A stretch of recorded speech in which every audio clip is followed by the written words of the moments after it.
안녕하세요. 오늘도 복된 날입니다. 오늘은 역대하 12장 말씀을 함께 살펴보겠습니다. 르호보암은 스마야 선지자에게서 하나님의 말씀을 듣고 북이스라엘과의 전쟁을 멈췄습니다. 나라를 세우기 위해 유다에 있는 성읍들을 요새화했고 하나님은 예배자들을 보내시며 견고케 하셨습니다. 그러나 르호보암이 율법을 버리자 그의 견고한 성읍들은 애굽 왕 시삭에 의해 무너집니다. 1절과 2절 상반절입니다.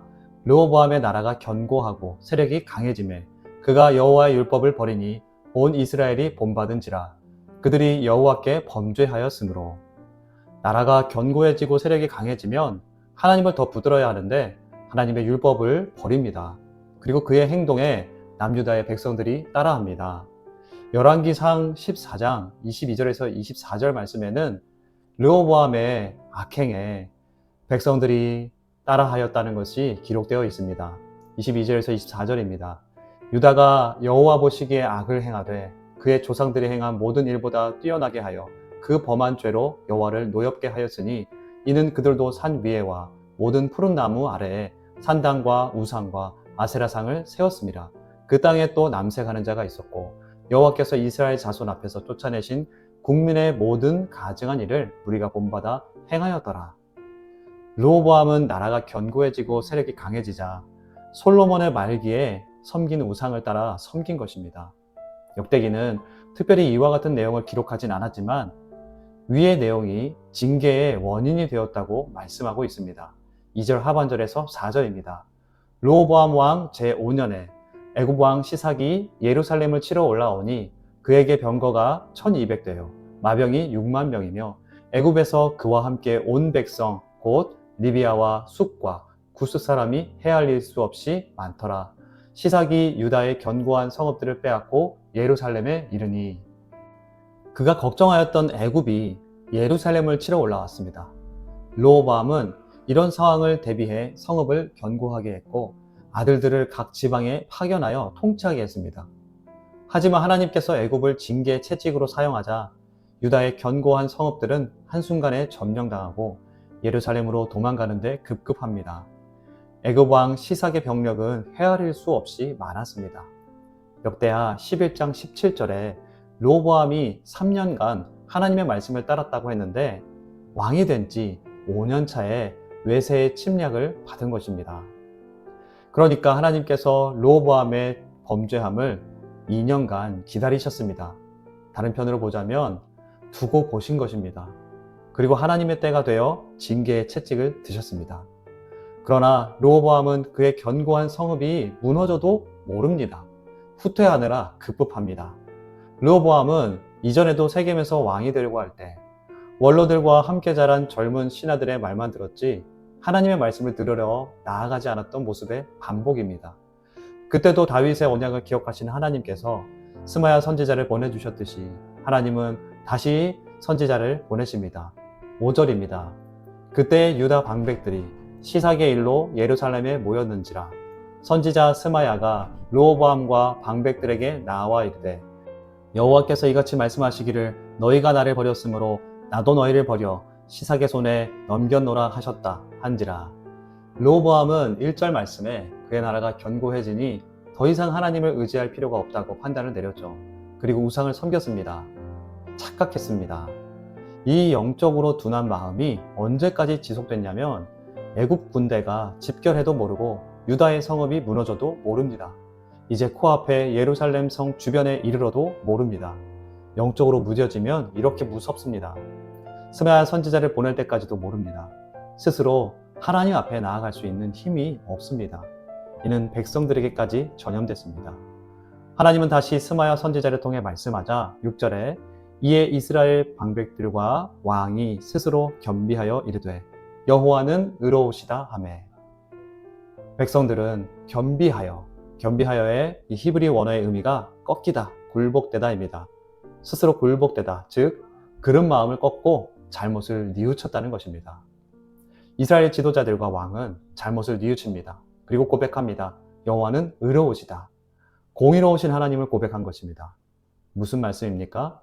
자신들이 하나님을 버리고 율법을 버리며 우상을 섬긴 대가로 징계를 내리시는 하나님은 옳은 분이라는 고백입니다. 죄에 대해서는 눈 감지 않으시는 의로우신 하나님이심의 고백입니다. 이 고백은 르호보암과 지도자들이 자신들의 죄에 대한 고백입니다. 다윗의 언약을 기억하시는 하나님께서 그들의 고백을 들으셨습니다. 7절 8절입니다. 여호와께서 그들이 스스로 겸비함을 보신지라 여호와의 말씀이 스마야에게 임하여 이르시되 그들이 스스로 겸비하였으니 내가 멸하지 아니하고 저희를 조금 구원하여 나의 노를 시삭의 손을 통하여 예루살렘에 쏟지 아니하리라.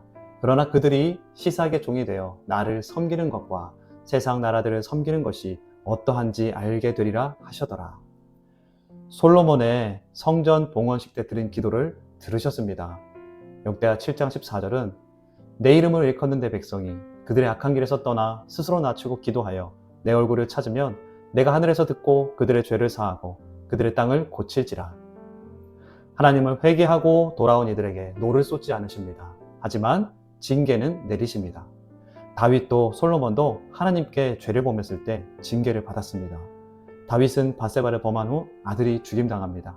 솔로몬은 그의 말년에 대적들이 전쟁을 일으켰고 솔로몬 이후에 나라가 분열될 것이란 말씀을 들었습니다. 르호보암이 받을 징계는 첫째로 시삭의 종으로 지내는 것입니다. 하지만 성경에 시삭의 종으로 지낸 기간은 기록되지 않았습니다.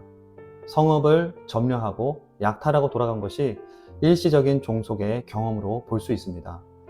그리고 솔로몬 왕 때 그 많은 금으로 하나님을 예배하기 위해 준비한 보물과 왕궁의 보물, 의전용으로 만든 금방패를 빼앗깁니다. 9절입니다. 애굽 왕 시삭이 올라와서 예루살렘을 치고 여호와의 전 보물과 왕궁의 보물을 모두 빼앗고 솔로몬이 만든 금방패도 빼앗은지라. 르호보암은 금방패 대신 놋방패로 의전하게 합니다. 10절 11절입니다. 르호보암 왕이 그 대신에 놋으로 방패를 만들어 국문을 지키는 경호 책임자들의 손에 맡김에 왕이 여호와의 전에 들어갈 때마다 경호하는 자가 그 방패를 들고 갔다가 경호실로 도로 가져갔더라. 이것은 징계의 증거입니다. 하나님이 지금껏 지켜주셨지만 르호보암은 금방패가 놋방패로 바뀐 것을 보며 하나님을 떠나서 징계받았던 것을 기억해야 했습니다. 이어지는 12절입니다. 르호보암이 스스로 겸비하였고 유다에 선한 일도 있으므로 여호와께서 노를 돌이키사 다 멸하지 아니하셨더라. 12절은 6대의 르호보암이 돌이킨 것을 반복해서 말씀합니다. 단순한 반복이라기보다 르호보암이 스스로 마음을 돌이키자 하나님께서 노를 그치시고 멸하지 않게 되었다. 이런 말씀입니다. 그로 인해서 유다에 선한 일도 있으므로 이 부분을 여러 쉬운 성경 번역을 종합해서 보면 그래서 유다 나라도 형편이 좋아졌다. 이런 말씀입니다. 하나님의 은혜로 시삭의 손에 더 이상 고통을 당하지 않게 하시고 회복해 하셨다는 말씀입니다. 다윗과 솔로몬에 이어 왕이 된 르호보암에 대한 성경의 평가는 어떨까요? 13절부터 16절입니다. 르호보암 왕은 예루살렘에서 스스로 세력을 굳게 하여 다스리니라. 르호보암이 왕위에 오를 때에 나이가 41세라. 예루살렘 곧 여호와께서 이스라엘의 모든 지파 중에서 택하여 그의 이름을 두신 성에서 17년 동안 다스리니라. 르호보암의 어머니의 이름은 나아마요 암몬 여인이더라. 르호보암이 악을 행하였으니 이는 그가 여호와를 구하는 마음이 굳게 하지 아니함이었더라. 르호보암의 처음부터 끝까지의 행적은 선지자 스마야와 선견자 이도의 족보책에 기록되지 아니하였느냐. 르호보암과 여로보암 사이에 항상 전쟁이 있으리라. 르호보암이 그의 조상들과 함께 누움에 다윗성에 장사되고 그의 아들 아비야가 그를 대신하여 왕이 되니라. 성경은 르호보암에 대해 악한 왕이었다고 평가합니다. 그는 14절에 여호와를 구하는 마음을 굳게 하지 않았습니다. 이 말씀의 원어의 의미는 여호와를 지속적으로 찾도록 방향을 정하지 않았다는 것입니다. 우리말 성경은 원어에 가깝게 이렇게 번역했습니다. 그는 오로지 여호와를 찾는 데 마음을 두지 않아 악한 일을 저질렀습니다. 이와 같은 말씀을 보면 르호보암은 왕이 될 때 하나님께 묻지 않은 모습은 그가 죽을 때까지 이어진 것으로 보입니다. 그리고 15절 하반절을 보면 르호보암과 여로보암 사이에 항상 전쟁이 있으니라고 말씀합니다. 이 시대의 전쟁 기록이 기록되진 않았지만 두 나라 간의 적대적인 상황이 지속된 것을 이렇게 표현하면서 성경은 그를 악한 왕으로 기록한 것입니다. 오늘 12장에서 르호보암의 생애를 평가하면서 그의 왕정 기간을 살펴보게 됩니다. 르호보암은 왕으로 17년간 다스렸습니다. 초기 3년간은 하나님의 말씀을 따랐지만 2년여간 하나님의 말씀을 버려 5년째 시삭의 침공을 받습니다. 나머지 12년의 왕정 기간은 기록되지 않았지만 성경은 그를 오로지 하나님을 찾는 데 마음을 두지 않았다 평가한 것처럼 성경에 기록이 없는 12년도 오로지 하나님을 찾는 데 마음을 두지 않았다 볼 수 있을 것입니다. 12장의 말씀을 통해 하나님은 포로 귀환 다음 세대에게 말씀하십니다. 나라를 어떻게 세워가야 할까 근심과 두려움에 있을 그들에게 하나님의 말씀과 하나님의 임재 없이 이스라엘이라는 나라가 존재할 수 없다는 것을 말씀하십니다. 하나님의 언약 백성들의 삶은 오로지 하나님을 찾는 데 마음을 두는 것이라고 말씀하십니다. 오늘 저와 여러분에게도 말씀하십니다. 하나님의 말씀과 하나님과의 동행함 없이는 나라는 존재는 살아갈 수 없다는 것을 말씀하십니다. 우리가 신앙의 초기에 은혜를 많이 받아 하나님 안에서 은혜로 살아온 분들이 많이 있습니다. 하지만 그 신혼기간 같은 기간이 끝나고 하나님과 동행하는 시간이 점점 줄어들고 멀어져 갑니다. 우리는 하나님이 부르시면 잠시 왔다가 돌아가는 존재가 아니라 하나님과 함께 사는 자들입니다. 오로지 하나님을 찾는데 마음을 두라고 말씀하셨습니다. 하나님이 필요할 때만 찾는 것이 아닌 하나님과 함께 사는 자들이 되기를 바라고 축복합니다. 또한 우리가 영적으로 무뎌지지는 않았는지 우리를 점검해 보기를 원합니다.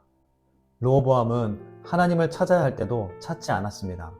하나님께서 애굽을 부르시고 성읍을 무너뜨리고 있는데 예루살렘으로 도망치기 급급했던 르호보암과 같은 모습이 있지는 않은가 우리 자신을 살펴보고 오로지 하나님을 찾는 데 마음을 두길 위해 기도합시다. 이 시간 기도할 때 하나님의 말씀을 따라 사는 삶 주신 것에 감사하며 오늘도 이 말씀을 따라 하나님과 함께 살아가는 자가 되길 위해 기도하길 원합니다. 구체적으로 하나님이 필요할 때만 찾는 것이 아닌 하나님과 함께 사는 자들이 되기를 위해 기도합시다. 하나님께서 내 삶에 하나님이 경고하시는 부분이 있다면 영적으로 깨서 볼 수 있길 위해 기도의 자리로 나아가겠습니다.